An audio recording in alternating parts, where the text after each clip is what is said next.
Herbie's 99.5 FM. Kaieteur Radio. Hey, have you missed our newscasts during the week? Well, we've made it easy for you to get back on track. Join us every Sunday at 10 a.m. for the Week in Review. Let's have a rundown of all the stories that took top place last week, shall we? The Week in Review every Sunday at 10 a.m. on Kaieteur Radio. Good morning. Thank you so much for tuning in to Kaieteur Radio. Kevin Smith here with your Week in Review for November 23rd to November 28th. We begin this week's edition of the Week in Review with our oil and gas segment.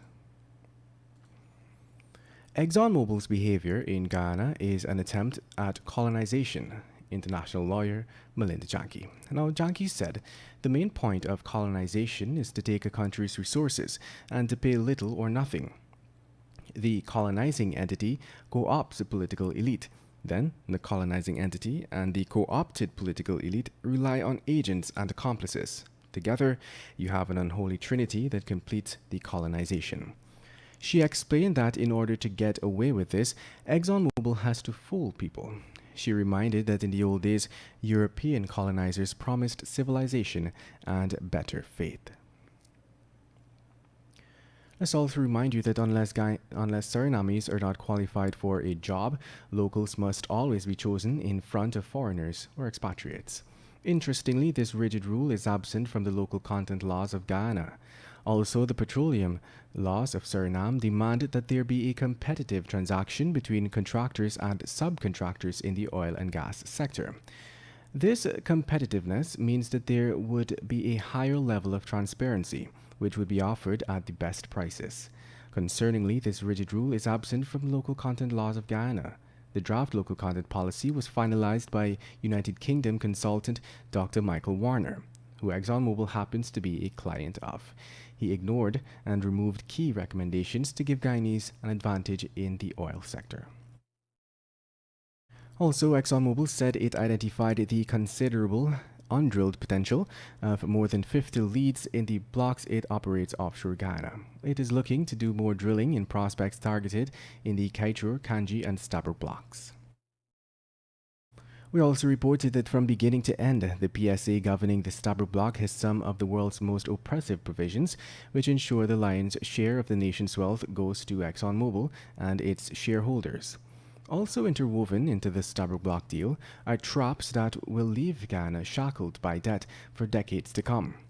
One such trap involves a provision that allows ExxonMobil to recover any and all interests it racks up on loans borrowed to fund the development of oil projects in the offshore concession.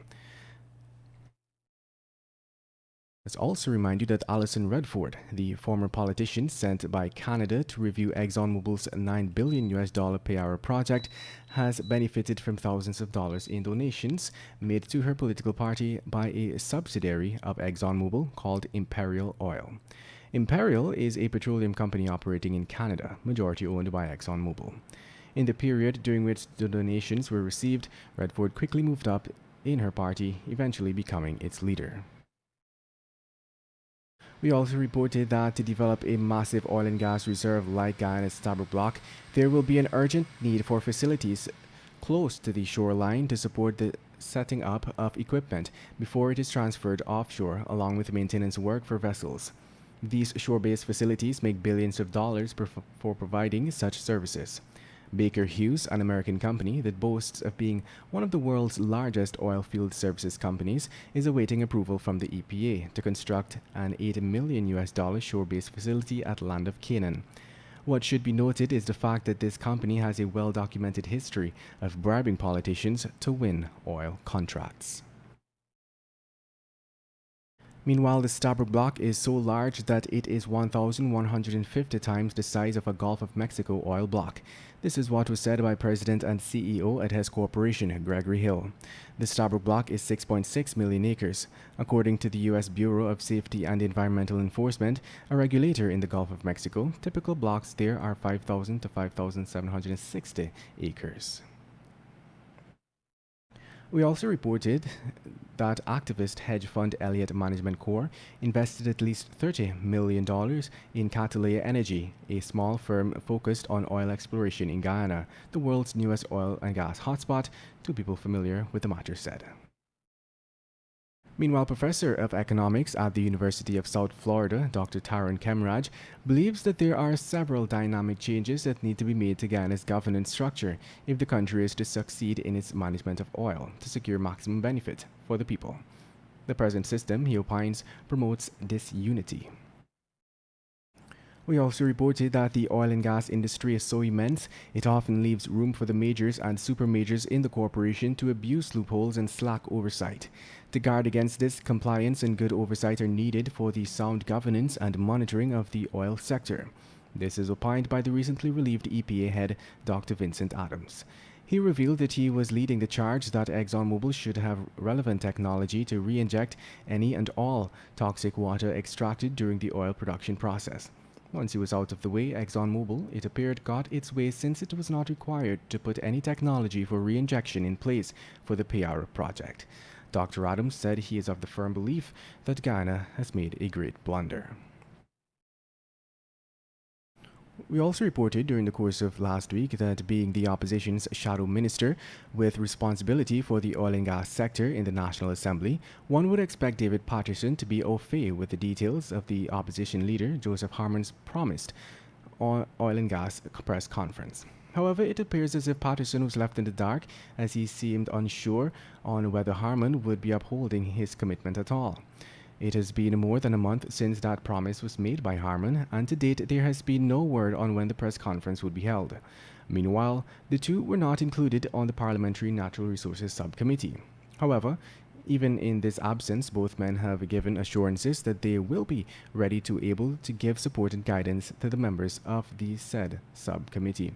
Trotman went on to say that the David Granger government relied on the due diligence of Guyana's development partner, the World Bank, when it made 3 controversial hires of entities linked to ExxonMobil to consult on oil and gas matters which concern the super major. And now we move on to our other politics segment. Following reports of discrimination against local workers by Chinese-owned AGM, Minister of Labour Joseph Harmon and Minister of Natural Resources Vikram Bharat scheduled a visit to the Region 7 gold mines. President of the National Mine Workers Union, Sherwin Downer, accused AGM of discriminating against unionized workers by refusing to employ them under its rehiring exercise. Also, NISIL refuted claims by its former CEO of a board meeting purportedly held to authorize an amendment to its land leases.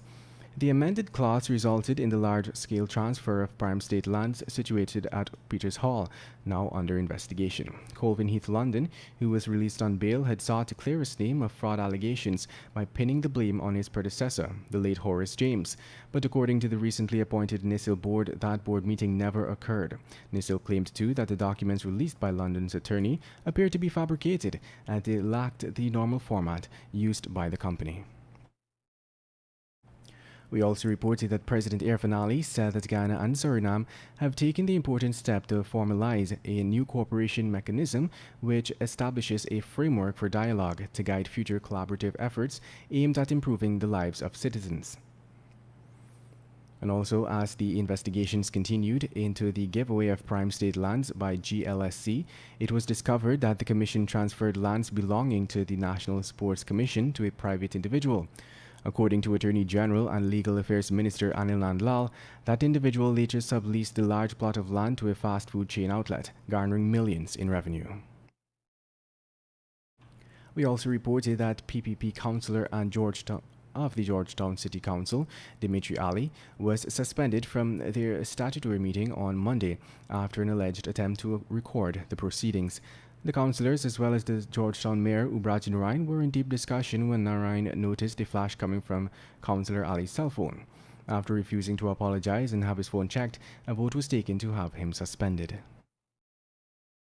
We also reported that Minister of Natural Resources Vikram Bharat received the final report of recommendations from the Local Content Advisory Panel, which was appointed late August.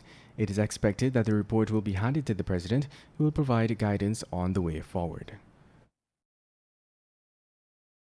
And now for the Crime Court and Human Interest segment right here on the Week in Review. Kaieteur News publisher Glenn Lal told the High Court that he is of the firm belief that the Kaieteur and Kanji oil block deals signed under the Donald Ramotar administration were corrupt. Lal was at the time responding to questions in the libel action brought against the newspaper and its principals by former President Ramotar. The case, which is ongoing before Justice Devinder Singh at the Georgetown High Court, is expected to conclude by March 12, 2021. Meanwhile, a businessman was shot dead during a scuffle with a bandit who invaded his Soostak home. The victim was identified as 53-year-old Terence Dickey. And 3 persons held for the murder of electrical engineer Salim Aziz Abdul, who was shot dead in front of his Prashadnagar home on October 2014, have been sentenced to 11.5 years each in jail. Pleading guilty to manslaughter was Glenroy Griffith, Gerald Ward, and Julian Mack. Meanwhile, as a probe into alleged human smuggling continues after several foreign nationals were arrested earlier this month, the Minister of Home Affairs, Robeson Ben, on Monday hinted that it may be a case of trafficking. The minister also said that the government will be seeking to implement visa requirements for Haitians who wish to travel to Guyana. Guyana, as part of CARICOM, had dropped the need for visas for Haitians. Also, it appeared as if a man was not aware that the 3-lane traffic along the East Bank Demerara Public Road was open on Monday morning. He walked right into the path of a truck and was killed. We also reported that Kanu ranks on Monday busted 42-year-old Tommy Ann Bunbury at the Chedidagan International Airport with close to 2 kilograms of suspected cocaine. She was held just before she boarded a flight to New York. And a Cuyuni farmer, Michael Cordes, recalled receiving an approval for his application to lease some farmland in the prime of his youth.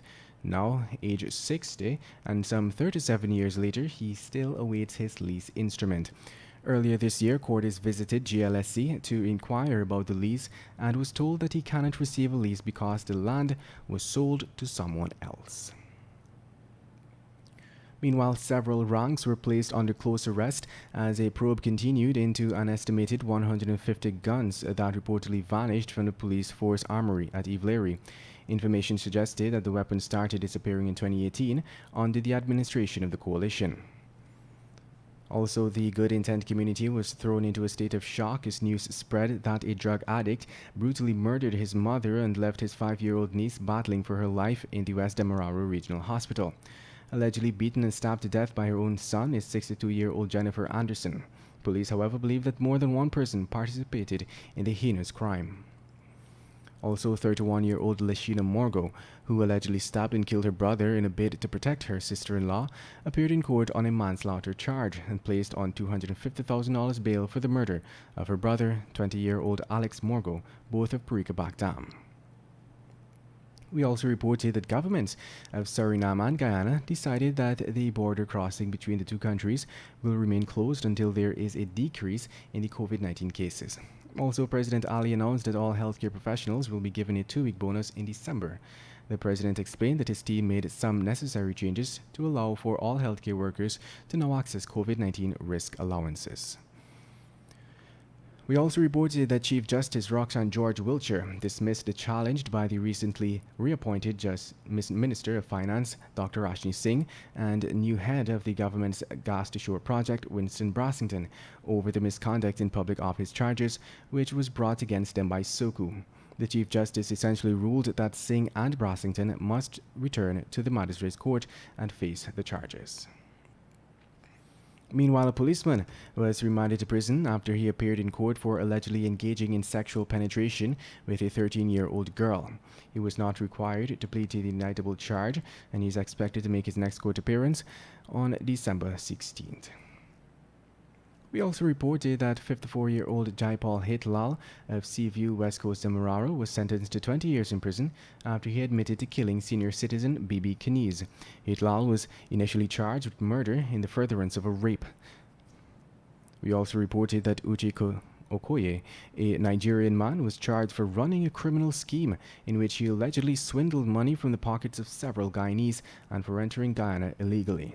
According to the police, Okoye is alleged to be part of a criminal organization which seeks to fraudulently receive cash deposits from Guyanese victims. And also, Soku earlier this month secured an order from the High Court to confiscate over $9 million in total from a drug convict on the grounds that the currency is the profits of crime. Now, let's remind you that an elated James Bond was released on $200,000 bail after being held by police as investigations continue into the Peters Hall land giveaway scandal. He was reportedly asked to return to CID headquarters at Ivlery tomorrow. He is accused of being the mastermind behind land deals which saw 30 acres of state land being transferred to Chinese national Jai Fenyu. Not only that, Bond was said to have also pocketed more than $112 million from both deals. And that brings us to the end of this week's edition of the Week in Review. I am Kevin Smith. Thank you for listening. Kaieteur Radio, keeping you informed. Demerara and Essequibo 99.1 FM. Burbies 99.5 FM. Kaieteur Radio. And now for your Sunday news. Before we get to the news in detail, let's get to today's front page comment of the Kaieteur News. Guyanese lives not worth $300 million to ExxonMobil. According to Exxon's priorities, the lives of Guyanese are not worth a miserly $300 million. This is the sum which the company is reluctant to spend to protect this country's population from the effects of its toxic wastewater dumping into the ocean. This revelation was made by Dr. Vincent Adams, former head of the EPA. Exxon refuses to invest a paltry $300 million in available technology to properly treat its pollutive discharge into our waters. In doing so, it is impairing the nation's health. Instead, Exxon prioritizes shipping away the U.S. hundreds of billions of our oil. It prefers to contaminate our fishing grounds, threaten the livelihood of our fisher folk, and expose our people to serious health risks. Exxon's actions makes us believe that, as far as they are concerned, Guyanese lives do not matter. Guyanese's environmental record does not matter. What matters to Exxon is the rape of our resources. And now for the top stories we're tracking. Exxon and Total renegotiate major gas sharing deal. Oil companies trap Ghana in long-term deal to take more gas than it needs, says international watchdog, and it warns Ghana to take heed. Meanwhile, EPA is ill-equipped to handle mass importation of hazardous chemicals, says the former EPA head. And oil companies must use local goods and services, says the Suriname law, while 5 years later, Ghana without proper local content provision, and driver runs away, leaving car after fatally hitting down man. Meanwhile, oil companies must not prohibit employees from becoming unionized, says the labor minister. Kaieteur Radio. Covering Guyana from coast to coast. Demerara and Essequibo 99.1 FM. Burbies 99.5 FM. Kaieteur Radio. And now for the news in detail. Coming from oilprice.com, supermajors ExxonMobil and Total are renegotiating a natural gas resource sharing deal for their respective liquefied natural gas, or LNG, projects offshore Mozambique. This is according to Reuters reports, citing sources with knowledge of the talks. Exxon and Total are leading the Rovuma LNG and the Mozambique LNG projects respectively, and are looking to renegotiate a 2015 deal on using resources from the basins that would apply gas to their respective projects. Both oil majors, who are looking to cut project costs, want to use the resources from a shared field first because they are cheaper to extract. Meanwhile, an independent policy center called Institute of the Americas is warning Guyana to be careful as it renegotiates its deal with ExxonMobil and its Stabroek partners for the Gas to Shore project. Ghana's experience with its own Gas to Shore project, the non-profit entity pointed out, has found itself trapped in a long-term agreement with oil companies, which resulted in the African nation having to pay for 90% of its own gas and scramble to find uses for it. The government, according to the Minister of Natural Resources Vikram Bharat, intends to finalize negotiations by 2021 year-end. The project will draw associated gas from the Liza Phase 1 well. Also, ensuring the protection of Guyana's environment should come as the utmost priority for the EPA, but without the requisite and essential equipment to handle the influx of hazardous chemicals from the oil and gas sector, it would be unable to complete that mandate. Unfortunately, that is the existing situation at the EPA, as was revealed by former head of the agency, Dr. Vincent Adams. That now presents a dangerous challenge for the EPA, Adams reported, as certain facilities will be located in central and populated areas and on the river. The EPA, according to Dr. Adams, currently lacks the basic capacities, just such as human resources, to assess simple environmental issues. Let's tell you now that no stone is left unturned when it comes to Suriname securing maximum benefits for its people. In fact, the Suriname's petroleum law explicitly mandates that contractors in the oil and gas industry must use local goods and services produced and or available in Suriname over that of foreign goods and services. Suriname's law goes on to highlight, however, that the only instances where contractors can import those products are if the local conditions are less than favorable. This rule is not only absent from the local content laws of Guyana, but also the draft local content policy that was finalized by United Kingdom consultant Dr. Michael Warner, who also happens to be a client of ExxonMobil. Dr. Warner had ignored and removed key recommendations to give Guyanese an advantage in the oil sector. And moving on, a manhunt is on for a driver who struck down a pedestrian on Friday and ran away, leaving his car behind. The pedestrian, identified as Kaieteur Ali, was picked up by police and taken to the Lenora Cottage Hospital. Doctors there pronounced him dead on arrival. According to a police report, the man was struck down at around 21 hours 55 along the Hydroni public road at Parika. Investigators reported that the driver exited the car and ran away. It was later discovered that the car is owned by Sheldon Holder of Dr. Charles Scheme, East Bank, Demerara. The driver, however, is still being sought by the police. Let's tell you now that the Minister of Labour, Joseph Hamilton, has made it clear that oil companies and their subcontractors, which are operating in Guyana, must not prohibit their employees from becoming unionized, as doing so would be against the laws of Guyana. Minister Hamilton highlighted that he has received reports of discrimination and overworking without compensation on the oil platforms offshore Guyana. In detail, he indicated that these employees have reported that they were being underpaid for the same jobs expatriates were doing, as well as working 12 hours a day, exclusive of overtime. And that's news to the moment. That actually brings us to the end of your Sunday newscasts on Kaieteur Radio. I am Kevin Smith. Thank you for listening. Do stay tuned to Kaieteur Radio.